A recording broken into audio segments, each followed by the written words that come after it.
My name is Marc Powell, and I'm a food hacker. I'm an anarchist hacker chef, and we're right now at the Unicorn Precinct 13 in San Francisco, California, northern Mexico. We're having a dinner party tonight. We've had dinner parties here for the past 3 years. I'm a computer hacker. I've been doing computer programming for over 20 years. We're in the Unicorn Precinct's kitchen. We fit maybe 10 to 30 people in this kitchen, depending on different times. Everyone's chipping in money for groceries to have a sustainable, collective, collaborative supper club. You know, start cooking around 6, have our first course by 8, have our dessert by 10 or 10:30, and then we all clean. I'm kind of prepping right now, but I don't really actually want to prep too much because there's like the interesting things that I want other people to have the experience of, like using our vacuum chamber. We're gonna blend this tarragon up with this some liquid, maybe some lemon juice, and then toss the bacon in it and put it in the vacuum chamber so that it pulls apart the tissue and sucks in the tarragon into it. And we'll sprinkle sugar on it with Deb's technique, and then caramelize it in the oven. So we'll have this candied bacon that's been infused with tarragon flavor. So you have that licorice hit, so it's kind of candy-ish too. And because it's tarragon, it goes good with seafood, so we're gonna have that wrapped around the scallops. Making dinner with a bunch of other people, you have a bunch of people who come in from all these different perspectives, and they have different ideas and different recipes, and so they'll come in and be, you know, Persian or Syrian or whatever, and be like, actually, you should just mix bulgur wheat with that and grind it up, and ittle be really delicious. I'm peeling potatoes. I don't think we know what we're going to do with them, but I'm sure we'll find a creative use. How's that going? Good. I don't know, like, It's a beautiful looking potato. Right now, I'm zesting these tiny, tiny citrus fruits whose name I've forgotten for the dessert, which is going to be some sort of custard thing, and it's going to be awesome. Zesting, I like that. Zesting. The zester. I am preparing fava beans for dinner. I think of cooking as hacking, and I don't think of hacking as something that you just do with computers.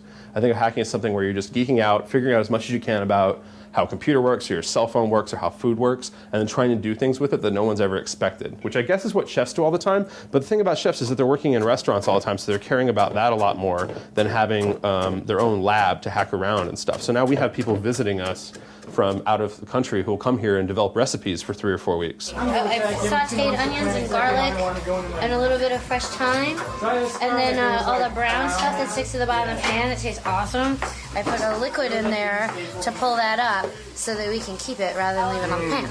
Black raspberries and plums and shit. It's fucking good. You should taste it. This is why I feel it's like computers, and that you're hacking, you're basically devoting as much time in a lab as you can. You're keeping notes. We throw all of our notes up on a wiki. We take pictures of all the stuff that we do, and we kind of just speculate about how we could develop the recipe. So developing recipes is kind of like developing software.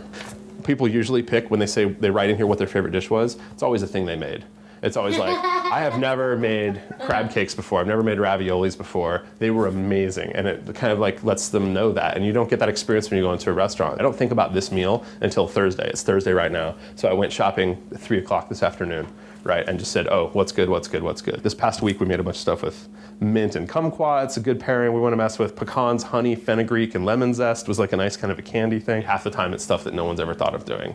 And the other half of the times is it's either comfort food or some fancy stuff that we've seen before. The other trick is, if we're doing a dinner party, there's got to be a lot of shit work, right? There's got to be the people who just come in and be like, okay, what can I do? Wash your hands, get a cutting board, chop all these onions, peel all this garlic. It's tricky because there's kind of this whole head chef idea, but personally as an anarchist, I don't want to tell people what they're doing, and I want to encourage people to express their own aesthetic into the room. You know, I want them to chop onions the way they always chop onions. That's like their contribution to this thing, or just engage them in a question about it. If they really want some ideas, I'd be like, you chop it, you know, if you chop them all the same size pieces, they'll all cook the same. You know, maybe you want it super small, maybe you want them kind of big. I think food cooked at home is always better than what's cooked in restaurants, because people who work in restaurants are kind of trying to channel their love into every night, and maybe they're on, maybe they're off or whatever, but you can taste hate in a food, and you can taste someone who hates their job. You can taste, when you eat a Lunchables, that someone who worked in a Lunchable factory hates their fucking job. But if you eat an olive oil whose, you know, their grandparents of a family planted this olive tree generations ago out of their love for their children and their children's children to support themselves, it's gonna taste like an amazing olive oil. We have a lemon tree and mint in the backyard, so we're gonna definitely use a bunch of that tonight.